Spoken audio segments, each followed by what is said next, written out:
Terry Francona may no longer manage the Guardians, but he's still standing by the decision that helped define his final years in Cleveland.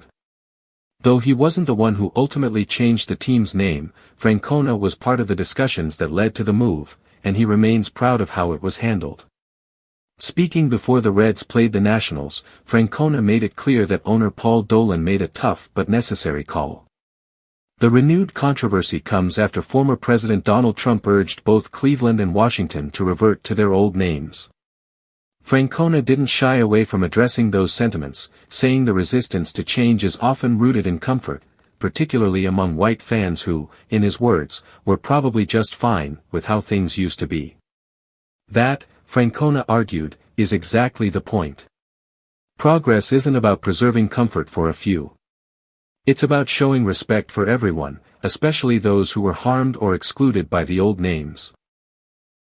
We were trying to be respectful, Francona said, emphasizing that the name itself was less important than the spirit behind the change.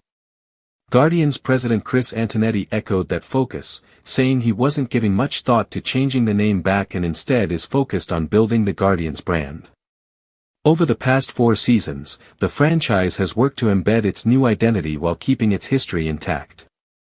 Francona believes the franchise's leadership deserves credit for navigating a polarizing issue with integrity, even if some fans continue to grumble. Not everybody's going to be happy, he said. But as long as what you're trying to do is respectful, you can go ahead and let people complain.